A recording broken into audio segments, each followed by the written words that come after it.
नमस्कार मित्रांनो, स्वागत आहे तुम्हा सर्वांचंच आपल्या आजच्या या व्हिडिओमध्ये.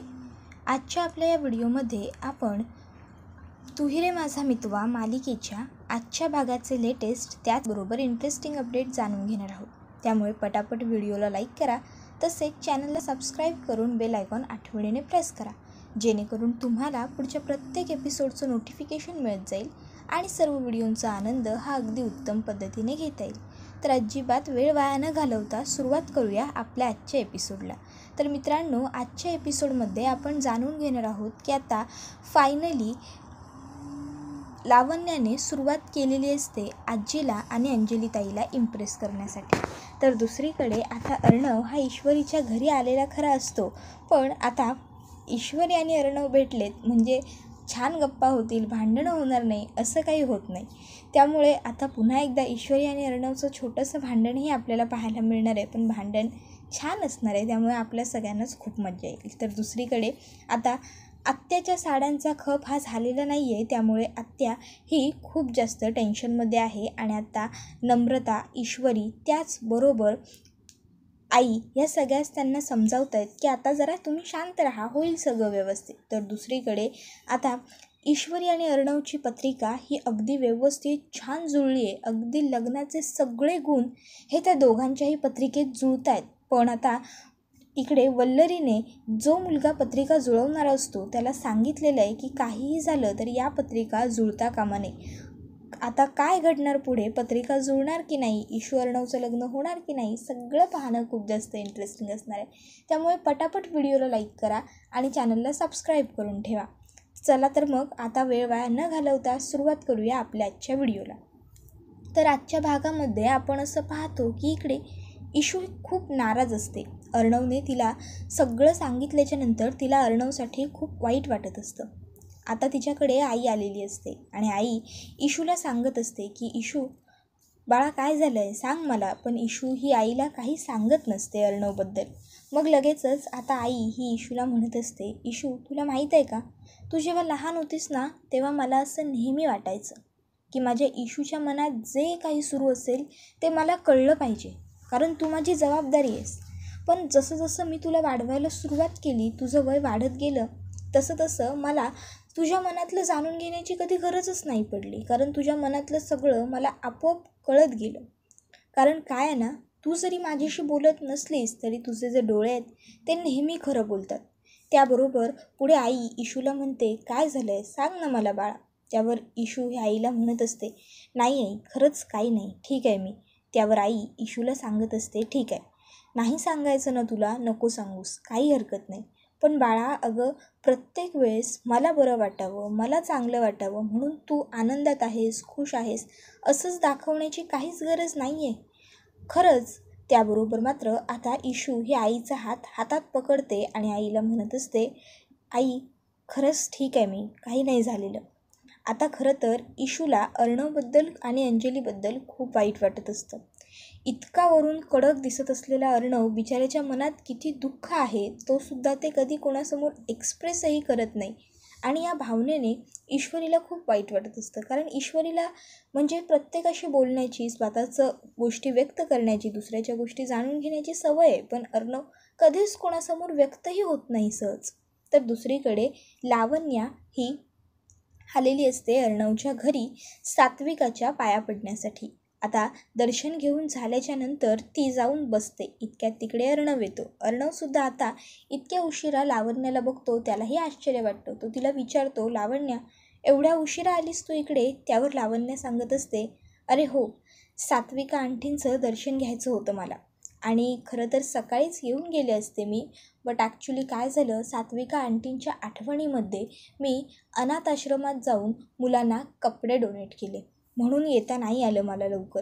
आता हे ऐकून लगेचच वल्लरी म्हणायला लागते की अगं वा, एक नंबर काम केलंस तू लावण्या, खूप भारी. खरं अर्थाने जर बघायला गेलं ना तर आज सात्विका ताईंना कोणी खरी श्रद्धांजली दिली असेल तर ती तू आहेस. त्याबरोबर लगेच मामा म्हणायला लागतो, अगं लावण्या, मग एवढं चांगलं काम जर तू केलंस तर आमच्यापैकी कोणाला तरी बरोबर न्यायचं होतंस ना. अर्णव आला असता, त्यालाही आवडलं असतं अनाथ आश्रमाला भेट द्यायला. काय रे अर्णव, त्याबरोबर लावण्य लगेच म्हणायला लागते, मामा अहो पण मी ते सरप्राईज प्लॅन केलं होतं ना, मग सरप्राईज कसं सांगणार, स्पॉईल झालं असतं. त्यानंतर लगेच लावण्य उठते आणि आजीच्या पाया पडते. त्याबरोबर आजी म्हणते, अगं अगं लावण्य हे काय करतेस? त्यावर लावण्य म्हणत असते, आजी आज मनापासून पडावंसं वाटलं ना पाया, म्हणून खरंच पाया पडले. आणि खरं सांगू का, सात्विका आंटींचा आशीर्वाद मला नेहमीच फील होत असतो या घरात आल्यावर, ऑफिसला गेल्यावर. यार सात्विका आंटी नेहमी तुझ्याबरोबर असतात, शी ऑलवेज विथ यू. तर आता इकडे लगेचच मनातल्या मनात वल्लरी म्हणत असते की जमलंय जमलंय, छान जमलंय लावण्याला सगळं अगदी. तर दुसरीकडे आता जयू आत्या ही खूप जास्त टेन्शनमध्ये आलेली असते, कारण तिने जो साड्यांचा स्टॉल लावलेला असतो त्याच्यावरती साड्यांची खप होत नसतो, विक्री काही चांगली चाललेली नसते. आणि आता आई ही तिला समजावत असते, तुम्ही काळजी करू नका ताई, सगळं काही व्यवस्थित होईल ना आपल्या साड्यांचा खप. त्याबरोबर लगेच आता जयू आत्या म्हणते, अगं बहिणी कसा होईल, काहीही खप अजून झालेला नाही आहे, उद्याचा शेवटचा दिवस आहे. आता एवढ्या मोठ्या नुकसानातून मी कशी काय बाहेर पडणार आहे, मला काहीच कळायला मार्ग नाही आहे. खरंच खूप प्रॉब्लेम होतील माझे.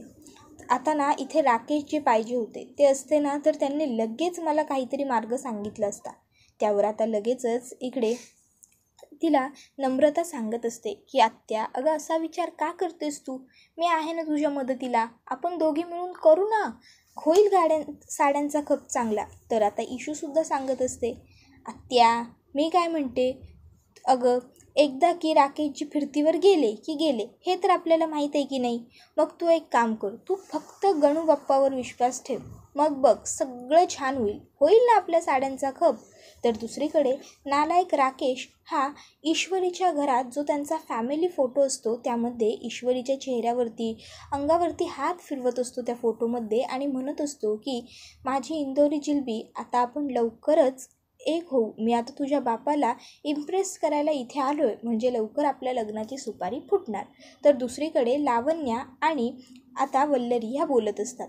तर लावण्या ही वल्लरीला म्हणत असते, खरंच थँक्यू मामी, शेवटी आफ्टर ऑल ही आयडिया तर तुमचीच होती, नाहीतर मला हे नमस्कार करते पाया पडते ही सगळी नाटकं ना कधी जमलीच नसती. त्याबरोबर लगेच आता पुढे वल्लरी तिला म्हणायला लागते, पण बरं झालं आज तू आलीस, नाहीतर एवढं टॉक्सिक वातावरण होतं आज घरात. असो पण आपलं काम तर झालं त्या वातावरणामुळे. त्यावर लगेच लावण्या म्हणायला लागते की हो माय गॉड. त्याबरोबर लगेचच वल्लरी म्हणते, असं करून चालणार नाही लावण्या, अगं आता ह्या घरची सून बनायचं आहे की नाही तुला. त्याबरोबर लावण्य म्हणते, हो मामी. त्याबरोबर वल्लरी तिला सांगत असते, मग प्रत्येक वेळेस तुला सगळ्या गोष्टी सांगायला काही मी येणार नाही आहे, समजलं ना. त्याबरोबर लगेच लावण्य म्हणत असते की हो मामी, आय विल अडॅप्ट, मी सगळं प्रयत्न करते. त्याबरोबर पुढे आता लावण्या आणि वल्लरी बोलत असतानाच त्या ठिकाणी पत्रिकेचं काम ज्या मुलाला करायला दिलेलं असतं तो मुलगा तिकडे आलेला असतो. आता तो मुलगा तिकडे येतो आणि लगेचच मामीला सांगायला लागतो की अर्णव राजे शिर्केची आणि तुम्ही जी दुसरी मुलीची पत्रिका दिली होती ती एकदम छान जुळतायत मॅडम, म्हणजे मी सांगतो की तुम्ही ना एक काम करा, त्या दोघांचं लग्न लावून टाका. आता तुम्ही त्या दोघांचं लग्न लावून टाका असं ज्यावेळेस तो मुलगा सांगतो त्यावेळेस वल्लरी आणि लावण्या दोघींनाही खूप राग येतो. वल्लरी लगेचच त्या मुलाची कॉलर पकडते. आता तो मुलगा अगदी शॉक होतो, वल्लरी मामीकडे बघत राहतो.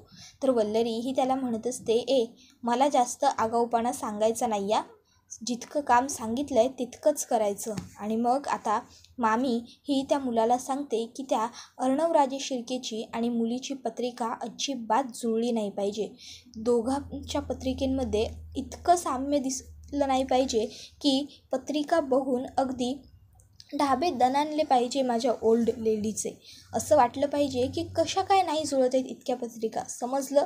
त्याबरोबर लगेच आता तो मुलगा म्हणायला लागतो की हो मॅडम, काम अगदी व्यवस्थित लक्षात आलं आहे माझ्या, पत्रिका त्याच व्यक्तींच्या असतील, नावं तीच असतील, अक्षरं तेच असतील, सगळं काही तेच, फक्त ग्रहांची दिशा बदललेली असेल.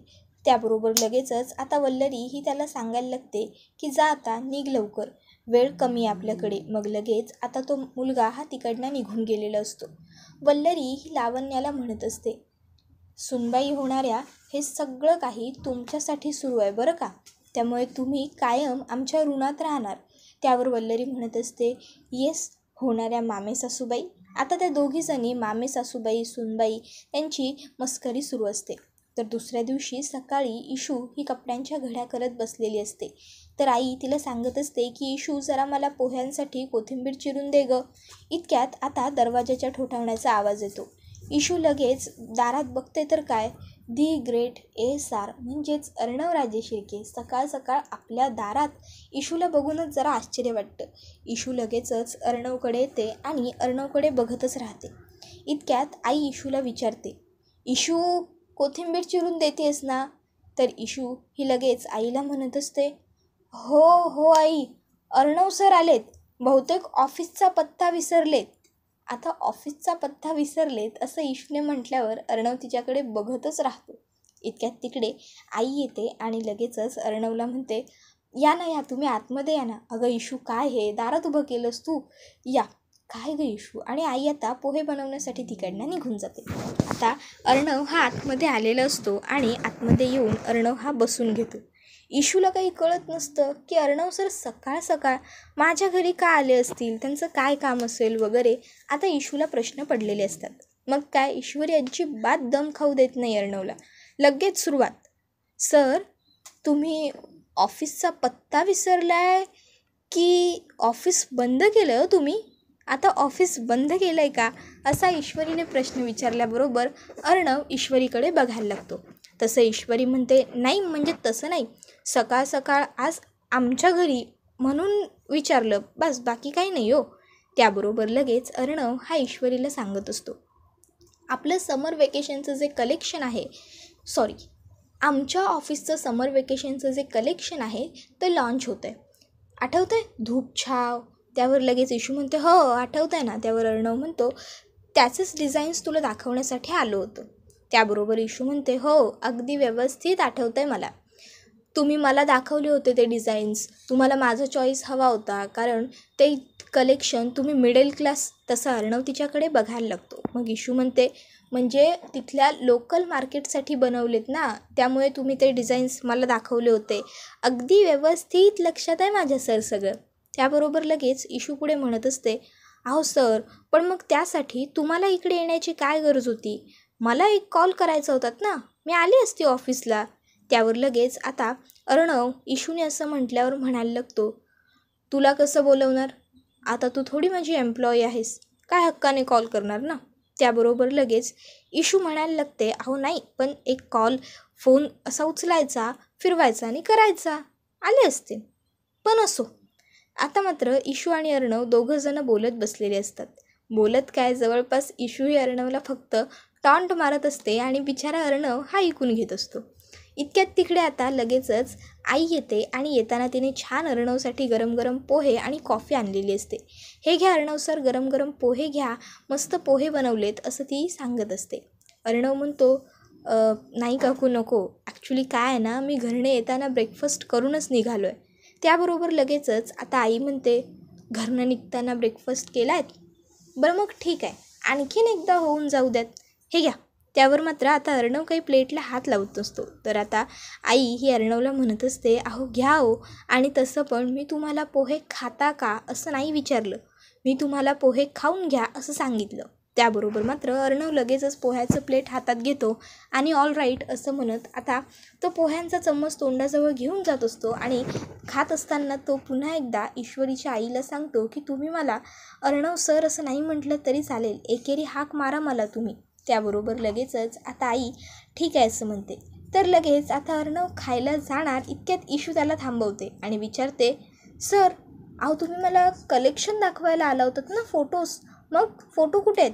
त्याबरोबर लगेच आता आई ही इशूला म्हणायला लागते, इशू काय गं तुझं, खाऊ देत ना त्याला शांतपणे, नंतर विचार ना. त्याबरोबर दुसरीकडे अजून इकडे अर्णव हा ऑफिसला आलेला नसतो आणि आकाश हा त्याच्या केबिनमध्ये काहीतरी काम करत उभा असतो. इतक्यात लावण्या त्या ठिकाणी आलेली असते. आता ती केबिनमध्ये सगळीकडे नजर मारते, तिला कुठेही तिचा लाडका ASR म्हणजेच अर्णव दिसत नसतो. ती लगेचच आकाशला विचारते, आकाश ASR कुठे आहे? त्याबरोबर लगेचच आता आकाश हा सांगायला लागतो, मी आणि दादा घरून तर एकत्रच निघालो होतो, पण मध्येच तो ईश्वरीच्या घरी गेला. आता लावण्य म्हणते व्हॉट? त्यावर आकाश म्हणतो हो. त्यावर लगेच लावण्य म्हणते त्यावर आकाश तिकडनं निघून जातो. तर लावण्याला मात्र खूप जास्त राग आलेला असतो. तर दुसरीकडे आता इकडे अर्णव हा म्हणत असतो की काकू 1 नंबर पोहे बनवले तुम्ही, खरंच खूप टेस्टी. असे पोपटी टाकून पोहे मी कधीच नव्हते खाल्ले, फर्स्ट टाईम. त्याबरोबर आता सुप्रियाला बरं वाटत असतं. ती त्याच्याकडे बघत असते. आता इशूला मात्र लगेच राग येतो. इशू म्हणायला लागते, ओ सर किती खोटं बोलताय हो, सरळ सरळ. तुमच्या घरी मी पोहे बनवले होते तेव्हा असेच पोहे बनवले होते ना मी पोपटी टाकून. त्याबरोबर लगेच अर्णव आठवण्याचं नाटक करतो. हो हो हो बनवलेला काहीतरी पोह्यांसारखा प्रकार बनवलेलास तू माझ्या घरी, आठवत आहे. त्याबरोबर लगेच इशू ही अर्णवला म्हणत असते, सर एका व्यक्तीचं कौतुक करण्यासाठी तुम्हाला दुसऱ्या व्यक्तीला नावं ठेवण्याची गरज वाटतेच का हो? त्याबरोबर लगेचच आता आई ही इशूला समजावत म्हणते, इशू अगं आता बरोबर बोलतायत ते, उगाचच्या उगाच तू त्यांच्या प्रत्येक गोष्टीला दोष देऊ नकोस बरं, तू प्रत्येक गोष्टीचा अर्थ वाईट करतेस. त्यावर लगेच इशू म्हणते, आई अगं अशी कशी ग तू लगेच टीम कशी बदलतेस? जा, मला ना आता आई तुझ्याशी बोलायचंच नाही, मला नाही बोलायचं तुमच्याशी दोघांशी पण. आता इशू ही अशी लहान मुलांसारखी वागत असते. हे बघून अर्णव लगेचच आता आईला विचारतो, किती वर्षांची आहे ही, 3 की 5? त्याबरोबर आता आई आणि अर्णव हे दोघंही इशूला हसत असतात. आई लगेचच इशूला विचारते, इशू किती वर्षांची आहेस, 3 की 5? इशू म्हणते, नाही बोलायचं मला तुमच्या दोघांशी पण. नेहमी असंच बोलत असतं. एवढे छान पोहे बनवले होते मी, सगळे म्हणतात की माझे पोहे आईसारखे होतात, माझ्या हाताला माझ्या आईची चव आहे, आणि तुम्ही कसं असं म्हणता? त्याबरोबर लगेचच अर्णव म्हणायला लागतो, नाही पण खरंच टेस्टी पोहे बनवले होते तिने, खरंच तिच्या हाताला तुमची चव आहे, अगदी तुमची चव उतरली आहे तिच्या हातात, छान पोहे बनवले होते तिने तेव्हा. आता छान पोहे बनवले होते तिने तेव्हा अर्णवने एवढं कौतुक केल्याच्या नंतर आपल्या इशूच्या पायाखालची जमीन सरकते. इशू म्हणते, एक मिनटं आई, आणि मग ती बाहेरून सूर्याची दिशा बघून येते. आता आई विचारते, काय गं काय झालं? त्यावर इशू सांगत असते, काही नाही गं आई, बाहेर जाऊन जरा बघून आले, सूर्य बरोबर उगवलाय की नाही. हो सूर्य बरोबर उगवलाय. आता मात्र इशू, अर्णव, आई सगळेच जण हसायला लागतात. तर दुसरीकडे आता वल्लरी मामी ही ईश्वरीचं नाव आता लिहिते आपल्या आरशावरती आणि ते खोडून टाकते, आणि ईश्वरी देसाई मी तुला सोडणार नाही असं म्हणत असते. आणि या दरम्यान वल्लरीचा राग हा खूपच जास्त असतो. वल्लरी खूप जास्त चिडलेली आपल्याला या ठिकाणी पाहायला मिळते. तर दुसरीकडे आता अर्णवला गाडीपर्यंत सोडण्यासाठी ईश्वरी आणि तिची आई ह्या दोघीजणी आलेल्या असतात. अर्णव गाडीत बसून गेल्यानंतर तिथल्या 2 बायका बोलत असतात, हल्ली या मुलाचं येणं जाणं खूपच जास्त वाढलंय नाही यांच्या घरी. हो, श्रीमंत मासा गळाला लागला बहुतेक. आता हे बोलणं इशू आणि तिची आई दोघी ऐकतात आणि दोघींनाही वाईट वाटतं. तर आता इशूची आई ही मात्र मनातून थोडीशी घाबरते. ती विचार करते, माझ्या बाबतीत जे घडलं ते माझ्या मुलींच्या बाबतीत व्हायला नको आहे. त्यानंतर आता त्या दोघीही तिकडनं गेलेल्या असतात. तर आता आकाश हा अर्णवकडे आलेला असतो आणि आत्ता तो अर्णवला सांगत असतो, दादा नम्रताचा कॉल आला होता. ती सांगत होती की आज नम्रता, ईश्वरी आणि त्यांची आई तिघीही कायमच्या इंदोरला निघून जाणार आहेत. आता मात्र हे ऐकून अर्णवला खूप जास्त वाईट वाटतं. त्याबरोबर आता त्याच्या पायाखालची जमीन जवळपास सरकलेली असते. त्याला शॉक बसलेला असतो की आकाश हे काय सांगतोय, आणि मध्येच हे ईश्वरीच्या आईने असं इंदोरला निघून जायचं का ठरवलं वगैरे आता प्रश्न आपल्याला अर्णवच्या चेहऱ्यावरती पाहायला मिळतात. त्याबरोबर हा एपिसोड मात्र इथेच संपतो. मित्रांनो, तुम्हाला काय वाटतं? ईश्वरी आणि नम्रताच्या आईने आई म्हणून जो निर्णय घेतला आहे तो योग्य आहे की नाही? अर्थात आपल्या बाबतीत जर एखादी वाईट गोष्ट घडलेली असेल तर आपल्या पालकांना असं सहजपणे वाटूच शकतं की आपल्या मुलांच्या बाबतीत ही घटना अजिबातच घडू नये, किंवा आपली मुलं ही या गोष्टीपासून कायमच दूर राहावी. आणि तीच इच्छा आता ईश्वरी आणि नम्रताच्या आईची म्हणजेच सुप्रिया उर्फ सुषमाची सुद्धा आहे. त्यामुळे आता तिने तर डायरेक्ट मुंबई सोडून कायमचं इंदोरला निघून जायचं ठरवलं आहे. पण तुम्हाला काय वाटतं? आता दी ग्रेट ASR म्हणजेच अर्णव राजे शिर्के ईश्वरीला मुंबई सोडू देईल, की आता अर्णव ईश्वरीला थांबवणार आणि ईश्वरी थांबल्यामुळे तिच्या आईलाही आणि नम्रताईलाही थांबावं लागणार? आणि इन केस जर ईश्वरी इथून निघून गेली तर अर्णवचं काय? अर्णव इशूबरोबर कॉन्टॅक्ट कसाही करेल, पण बिचाऱ्या आकाश आणि नम्रताला मात्र कायमचं वेगळं व्हावं लागेल. कारण आकाश आणि नम्रता हे दोघंही आता हळूहळू का होईना पण एकमेकाला आवडायला लागले. त्यांच्यातसुद्धा चांगली मैत्री झालेली आपल्याला पाहायला मिळते. पण जर अचानक अशी नम्रता निघून गेली तर मात्र त्यांच्या मैत्रीला काही छान असा शेवट झालेला पाहता येणार नाही. त्यामुळे आता ईश्वरीने इथे मुंबईमध्ये थांबणं जितकं अर्णवसाठी गरजेचं आहे, तितकंच नम्रताने मुंबईमध्ये थांबणं हे सुद्धा आकाशसाठी गरजेचं आहे. मग आता तुम्हाला काय वाटतं? आता दोघं भाऊ मिळून थांबवणार ईश्वरी आणि नम्रताला की फक्त अर्णव एकटा थांबवणार? ते आम्हाला कमेंटमध्ये नक्कीच सांगा. त्याचबरोबर मित्रांनो, तुम्हाला कोणती जोडी जास्त आवडते? म्हणजेच ईश्वरी आणि अर्णव की नम्रता आणि आकाश? ते सुद्धा सांगायला विसरू नका. त्याचबरोबर आपल्या व्हिडिओला लाईक करा, तसेच चॅनलला सबस्क्राईब करून बेल आयकॉन आठवणीने प्रेस करून ठेवा, जेणेकरून तुम्हाला पुढच्या प्रत्येक एपिसोडचं नोटिफिकेशन मिळत जाईल आणि सर्व व्हिडिओंचा आनंद हा अगदी उत्तम पद्धतीने घेता येईल. कारण आता पुढचा एपिसोड हा खूप जास्त महत्त्वाचा आणि इंटरेस्टिंग असणार आहे. कारण पुढच्याच तर एपिसोडमध्ये अर्णव हा ईश्वरीला जाण्यापासून थांबवणार आहे. त्यामुळे आठवणीने पुढचा एपिसोड नक्की पहा, तो सुद्धा आपल्याच चॅनलवर. त्याचबरोबर आपला हा व्हिडिओ तुमच्या जास्तीत जास्त कुटुंबियांसोबत तसेच मित्रपरिवारांबरोबर सुद्धा नक्की शेअर करा, जेणेकरून त्यांनासुद्धा आपल्या अशाच उत्तम व्हिडिओंचा आनंद घेता आला पाहिजे. चला तर मग मित्रांनो, अजिबात वेळ वाया न घालवता आपला आजचा हा एपिसोड इथेच थांबवूया. भेटूया पुन्हा नवीन व्हिडिओमध्ये. तोपर्यंत बाय बाय, टेक केअर, धन्यवाद.